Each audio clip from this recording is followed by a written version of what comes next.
Welcome back to Celebrity Radio. It's Alex Belfield talking to some of my favourite people and some of the world's biggest stars. And we've got one for you today, a lady I was lucky enough to work with at Christmas, Rebecca Newman. How are you? I'm good, thank you. You are delicious, firstly. That's the thing about you. And you have this voice of an angel. I mean, you've got it all. Congratulations. Well, thank you very much. That's quite flattering. Is it fun being you? Because there you are, this lady who sings these beautiful classical numbers, and then Russell Watson phones and says, come on tour with me, and then you're travelling around the world. It's a great life. Yeah, I mean, it took a bit longer than that because the first time I worked with Russell was in September 2013, and I kept in touch with him and his management after that. And last September, when I got the #1 classical album, that definitely opened a lot more doors for me. And this time, finally, they said, yep, come on tour with us. And I don't blame them because, let's face it, this type of music has never been more popular thanks to people like Alfie and, of course, Russell, and probably Andrea Bocelli as well was one of the first to make this accessible. And that's what you're doing. You're sort of bringing these arias to the people and making them sort of everybody's. Absolutely. And I think the great thing about being a crossover artist is that you can sing both operatic arias for a mainstream audience, and then you can sing maybe something by Eva Cassidy or Adele or Leona Lewis, and within the show itself you provide the variety. And of course, variety entertainment used to be so popular.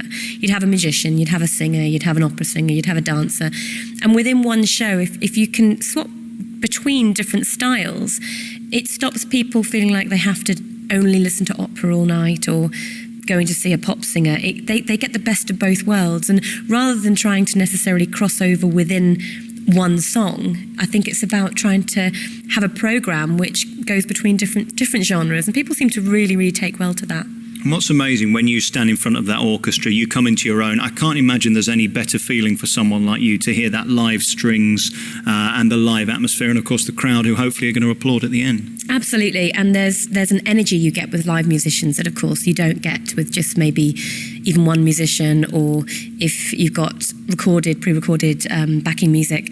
When you've got a live setup like we've got a piano, we've got 4 strings, and we've got a guitarist. And the guitarist has got about 5 different guitars around him, including a mandolin. They're incredibly talented, and the sound that they make, just those sort of 6 players, is phenomenal. And sometimes I've actually been stood in front of them, particularly when we do the prayer together. Russell and I sing the prayer as a duet, and I'm on stage on my own to begin with, and I'm stood just in front of the cellist. And I often almost forget to come in because the sound the cellist is making is just so beautiful. I'm just going off into my own little world listening to this lovely music, but they're so talented. And what's amazing about you, you're one of those people who walk on stage and you go, okay, then what's so special about you? And you open your mouth and then this thing happens. I guess you've never known a different life, have you? Because this is all you've ever done. I mean, you've always been a singer. Yeah, I mean, when I was 19, I was very much in the mindset of I wanted to go into opera. I wanted to be in the West End when I was a teenager. It wasn't until I was about 13 that I discovered singing, that I got into it, and no one in my family even played an instrument. No one knew what to do with me at all. I was singing along to Sarah Brightman on Phantom of the Opera. And when I was 19, I finally decided that opera was where I should go. And I took a bit of time off after my A-levels, got myself a job, and decided that was it. It was a childhood dream. So I worked for 5 years. So it wasn't until I went to university at the age of 24. I went to university to have a complete change of career.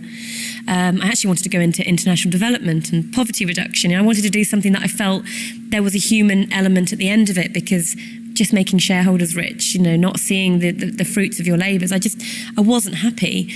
And then within a week I was teaching singing, and then I started busking. I started putting myself out there for weddings, and that was over 10 years ago now. So that's really, it was almost like music found me again, and I managed to find ways of making money from it. So while I was at university, it was almost like a bit of a test. I still had my student loans coming in, and I just decided to give it a go. Once I graduated in 2007, I went full-time with my singing, and that was it, really. The busking was definitely a really big part of it, because that gave me the freedom and the flexibility to do things I wanted to do that maybe didn't pay as well, or things like recording my own albums. I could make money to reinvest into my career by going out and street performing. And the street performing grew from, it started out as just me with a hat at my feet in the city centre in York. And then before I knew it, within sort of a couple of years, I had a PA system, I had a gazebo, banners, a trolley where I could trolley it from the car park into the town centre. And it really looked like people would come along and say, isn't it nice that the council put events on like this? It looked like an official event. And that professional veneer that it had made such a difference to people then wanting to come buy CDs and get it signed. And accidentally, I managed to generate a bit of a fan base by doing it. Do you need planning permission for a gazebo? Some places, yeah. Some places it can be very, very complicated to have a gazebo. First world problems, hey? And then you pick up the phone one day and it's people like Songs of Praise who say, will you come and sing for us? I guess they're the moments where you pinch yourself and go, I have made it, because they're the moments everybody dreams of. Oh, I don't know. I don't think you can ever be complacent enough to say, oh, I've made it. I think everybody, and the more I've worked with big names in the industry as well, I see that everyone is looking over their shoulder. And I think that's a good thing, because you can never allow yourself to get stale. You always have to be trying to improve, trying to adapt, trying to come up with something new and fresh. Otherwise, you get bored and your audience gets bored. But there have been moments where I think if they had happened 2 years ago, then I would have had to pinch myself. But I think because everything has happened in such small increments, people see from the outside, they see things happen and they go, oh wow, what a great break. But they don't realise that might have actually taken the equivalent of 400 hours of work to make that happen. There's actually a lot of groundwork that you have to put in, because nobody's going to come along and just give it to you on a plate. You actually have to really, really work for it. So I think when you've put that work in, I think it feels like less of a surprise. And then as you're going through, it's almost like you get used to what you've managed to do, and now you're looking for the next goal. And I always say that you've got to be careful with that. When you're exceptionally talented, that you could just always be at this point where you're never quite satisfied. I mean, do you accept at this point you're an amazing singer, or do you just see yourself as a good singer? How do you view yourself? I see myself as a bit of a blagger, to be honest. I'm waiting to be found out. People tell me that I've got a voice that they really love and it moves them to tears or it makes them feel fantastic. But I just see voices as being very, very individual things, and there are thousands upon thousands of talented people out there. I've met so many people in my life that are talented, and plenty of them that I would say are much more talented than me, and it just makes you appreciate that a lot of it is about work, the hard work that you put in and the luck. And I don't think you can ever look at yourself in that way. I think if you did, I think you'd probably become quite conceited and not a very nice person. But yeah, I just do the best that I can, and I try to be me.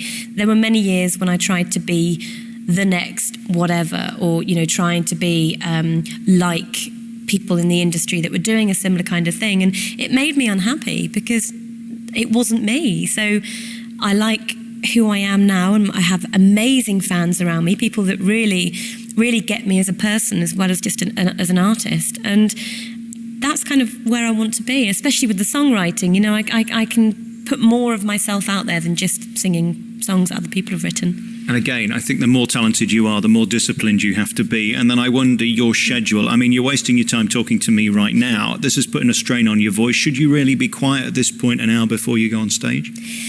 I'm okay for now. I wouldn't be shouting. I wouldn't be barking orders at anybody or anything like that. I think as long as I'm fairly relaxed and calm about it, as long as I'm not using my voice too strenuously, I've got a bit of time before I have to go and get ready in my dressing room. I'm on the second half as well with the tour tonight, so that means it gives me enough time to get out front and meet people as they're coming into the building, and actually get the chance to sign some programs and get to know people a little bit. So then when I go on stage and they see the transformation, where they've seen me in my ordinary clothes out the front looking like everybody else, and then they see you on stage all dolled up to the nines, I think it almost makes people feel much more connected to you, like, oh, well, if she can scrub up like that, maybe I can scrub up like that. So I think, it definitely gives you a connection with the audience, and because I'm not onto the second half, once the show starts, I can switch on the intercom in my room, I can listen to Russell singing away and just get myself ready during that time. And again, when we last worked together, we were in Wakefield, and it was, I think, a Saturday night. The Friday you'd flown in from New York. Do you worry about tiredness? What's the biggest thing in your day you have to be careful of so that you can do a performance? Well, we did a very silly thing in that we got ourselves a puppy in January. 29th of January is my husband's birthday, and we went and bought him a Labrador puppy. And I came back to find an email from Russell's manager saying, I forgot to call you today. I was busy. I'll call you tomorrow. And I thought, that's not a no, you can't come on the tour with us. And we now have an 8-week-old puppy. And we had a month to get the puppy as calm and well-travelled as we possibly could. And so he's been growing through the tour. But that means that from very early on in the tour, he wanted to be getting up at the crack of dawn. And we'd got in maybe at sort of 2-3 in the morning from the concert, so he didn't care about that because he'd been asleep in the boot, been quite happy. So that's definitely been challenging, because one of the biggest things for your voice is to make sure that you've had enough sleep, enough water, enough sleep, and rested sleep as well, not tossing and turning and not relaxing. So you just, you have to look after yourself, you really do. And I can see why some people burn out on tours, because it is grueling, it really is. He is the UK's leading classical singer right now, selling more tickets than anyone else, and it's a huge tour. You must have been thrilled. Absolutely. It was the first time that was probably not a pinch myself moment, but it was one of those, somebody's given me a break, because I've never been given a break, actually. The number one album, it was a case of calculating what we needed to do and going out there and doing it. And there was an element of luck involved as well.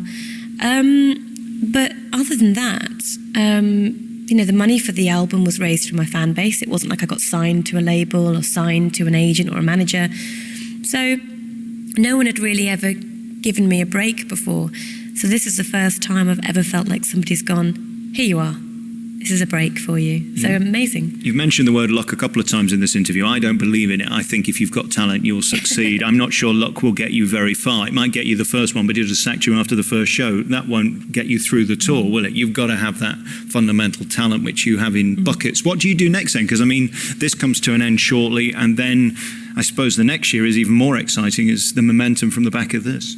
Yeah, absolutely. The album came out last September, so getting that number one right before we went into the Christmas period, where every Tom, Dick and Harry was bringing out an album and wanted to get into the papers and onto TV.